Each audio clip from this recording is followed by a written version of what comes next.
Hello, I'm live again, and I won't need this jacket much longer. Oh yeah, it was chilly morning. I don't mean cold, but chilly, kind of uncomfortable. But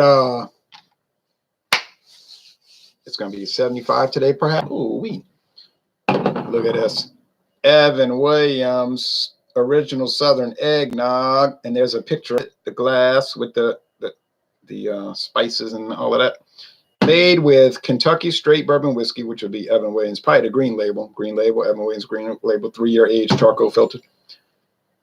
Blended whiskey, probably the Heaven Hill Kentucky blended whiskey. Rum, probably Christian, maybe Admiral Nelson or one of their cheaper rums, which I can't remember the names. And brandy, probably Christian Brothers brandy. Oh. All right, I gotta go out there and cut the grass in a little bit. I'm not just sitting around today. You might seem like I'm sitting around. I ain't. Probably go walking in a few minutes. Just go walking, but I like to stay active. But although you only see me on video, so I don't think I'm gonna make a video of me mowing the yard or going for a walk. Wouldn't be too interesting. So there's this delicious eggnog. It was $9.99 for this 750 milliliter bottle.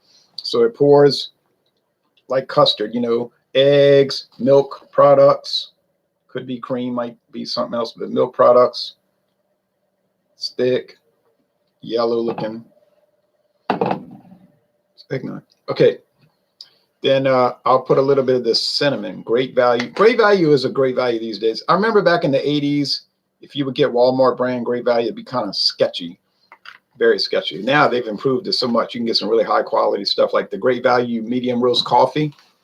Tastes good, and that's what I usually drink. And I have a feeling that Folgers makes it, but I'd have to look at the production code, the establishment code. I just never bothered to trace it. You can look at that, like I figured out with the Vienna sausage, that the Great Value Vienna sausage, which seemed to taste remarkably identical to Armour, is made at the Armour. It's P, establishment code P, poultry facility in Fort Madison, Iowa. I said, well, hey, there you go.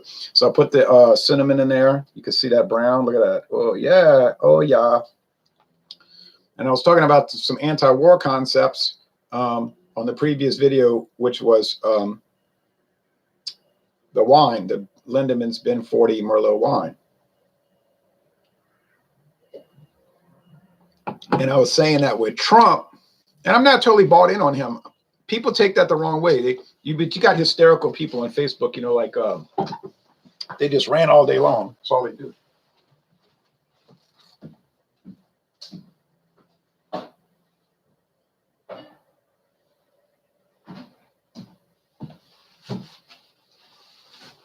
And you can't reason with them, they'll say. I say, well, it's funny that the same people, liberal Democrats, who claim to be anti-war are all of a sudden pro-war. Now, in the Vietnam War, during the Vietnam War, a lot of the liberal Democrats became anti-war. Now, with Johnson and Kennedy and Johnson, they were liberal Democrats. So then, oh, yeah, we got to fight the good fight. And doing all that World War II hoorah stuff with liberal Democrat Truman. Got to go in there and fight, boy, the good war. And with the liberal Democrat Roosevelt, oh, yeah, we got to go fight World War II. And with the liberal Democrat Woodrow Wilson, oh, yeah, we got to go rah, rah, World War I, rah, rah, World War I. We're number one. So, but then you started having that faction that they say, oh, we're against the Vietnam War. We're against the Vietnam War. All we are saying is give peace a chance and all this. But then if you look carefully, they're not really anti-war. They just they wanted North Vietnam to win because they were communists. They just favored them. They favored socialism, Marxist-Leninism. I've always said that I said, I found y'all out. So you're like the wizard in The Wizard of Oz. You're just a humbug. You're just a man behind a curtain. I see what you really are. And I'm a Democrat, but I'm more like a Grover Cleveland Democrat. The last good Democrat president who was non-interventionist, who believed in not getting involved in foreign wars, staying neutral. You say, staying neutral? What's that? How does that work? Ask Switzerland, ask Sweden, they'll tell you. Um,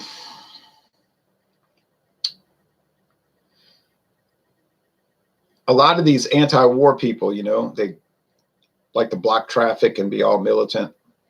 Many of them were saying the U.S. should not be involved in Vietnam because it's a terrible war. Okay, fine. Now that on the surface would be fine.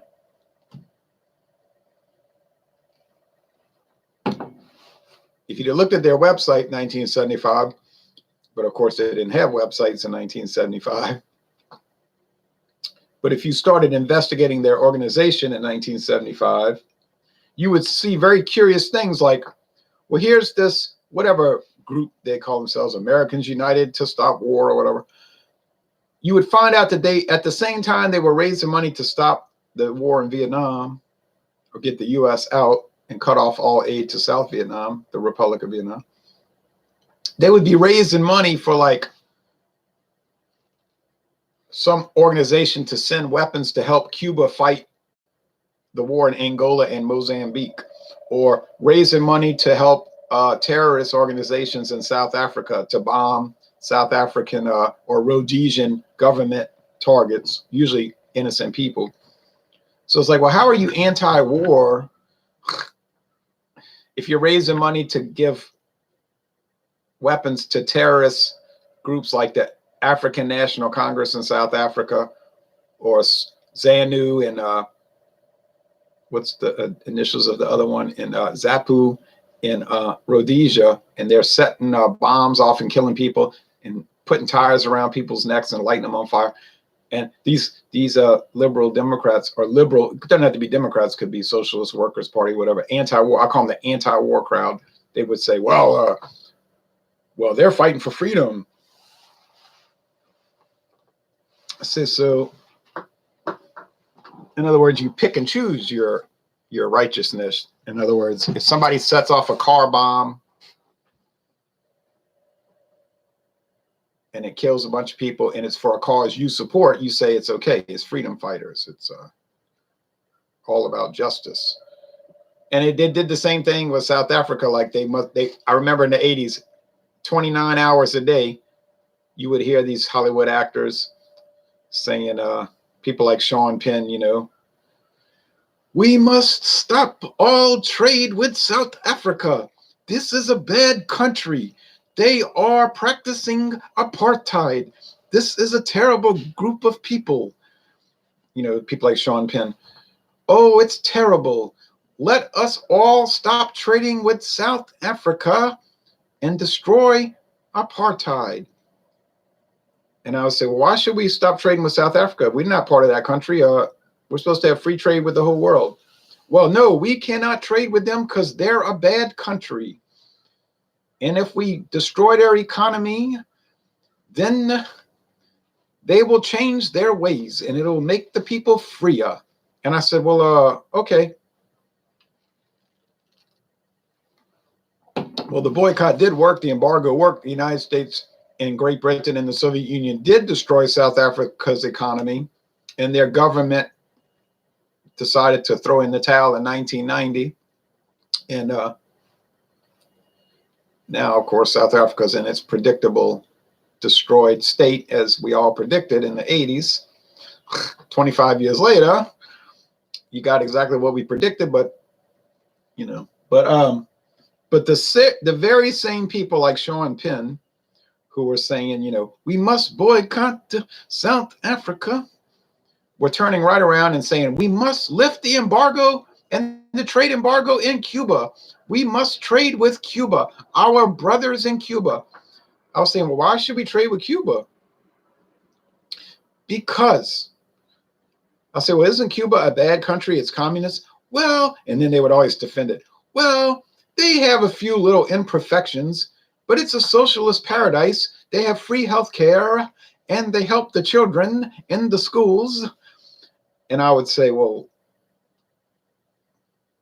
it's a totalitarian, horrible tyranny. What are you talking about? And their ultimate ideology was we should lift the embargo the embargo on Cuba to help. So they would say, look, this is the duality. The United States must embargo South Africa so that they'll change. And the United States must lift the embargo in Cuba so that they'll change. And I would always point out their duality. I would say, no, the reason you want to lift the embargo in Cuba is because you know that would strengthen their government because you favor their Soviet socialist government. It's not that you really want it to change or have more democracy, which, remember, when you talk to a communist, when they say we want more democracy, they mean more communism. You got to understand their thinking. They use catchphrases. So, and they got their way with South Africa. The government collapsed eventually. It was a legal collapse. You know, they voted themselves out of existence, just like in Rhodesia. They weren't taken over by the terrorists. They just voted themselves out of existence because they figured it was a lost cause. Let's just give it up. It's over, you know. That was in 1980. And then in 1979, they decided to throw in the towel. And then 11 years later in South Africa, they said, well, let's just throw in the towel. And in 94, they turned the government over to the former terrorist leaders, you know. You say, oh, but he was so soft-spoken. Well, you could be soft-spoken and kill people. All right, so and be well-mannered and be a lawyer and have gone to university and practice law, still be a killer. But you say, but on the Bill Cosby show, they named the two little kids Nelson and Winnie. Yeah, how about that? So, they never would talk about it, you know. They'd say, oh, I don't want to hear all that. I said, of course you don't want to hear all that because you can't justify it. And we on the right, we're saying, no, we should be non-interventionists at all in all cases. See, that's the easier moral ground to defend, because you're saying, no, we shouldn't be involved with South Africa, and we shouldn't be involved with Cuba, aside from trading with them. We should be friends with them and trade with them, regardless of what their government is. That's not really our concern. It's not our responsibility to determine what government other countries have. That's the world police concept. See, so a lot of the left-wing people that hate Trump, they have this world police mindset. You have to realize that. Not only did they want to control you and what you do in your daily life, we call it modern neo-Puritanism. Neo-Puritanism. The original Puritans of New England were major league troublemakers, big-time troublemakers, helped cause a war between the states in 1861. But their lineage is now to the present. The same ideology. The neo-Puritans have the same mindset. Not only do they want to police your life, they want to police the universe. So very dangerous people. And you say, but they're so angry. They've always been angry, very angry people. The Puritans were angry in 1691. They were angry in 1791. They were angry in 1891 with the progressive movement. That's a good name to come up with. Sound better than saying the communist movement. Angry in 1991, and they're angry in 2019, and they ain't gonna stop. But no hard feelings, no animosity. We just intend to win. Because I've had them tell me, you think you're going to win. I said, we are going to win. That's the intention, come hook or crook. And then they get really angry, you know. How dare you? How dare you? You stole my childhood. I say, look, get this through your red hammer and sickle head. You are not going to win. You think you're going to win, but you may not think you may not be as confident as you claim to be when you rant and raving on social media like Facebook, because all that ranting and raving and loud, boisterous, prancing confidence might betray the fact that you're not as confident as you would have people believe. And think about the shock heard around the world in November 2016. So that was a signal that they were not as successful as they thought they were. And I was telling them 3 years ago in November 2016, I said, this is not the beginning. I said, this is not the end. This is just the beginning of it.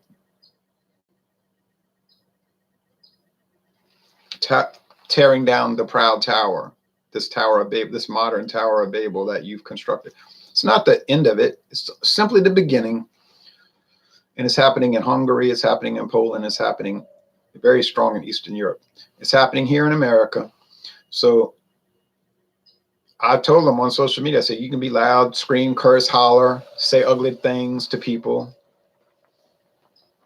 but you're still not going to win. Ultimately, you will not win. Okay, thanks for watching this video production. Peace. You know, we were saying anti-war now, anti-war tomorrow, anti-war forever. Free enterprise today, free enterprise tomorrow, free enterprise forever. Peace forever, war never. Thanks for watching this video production. Continue to support the anti-war movement, the real one, you know, not the fake one that you see on TV. Thanks again. We'll be back with a beer for good or ill.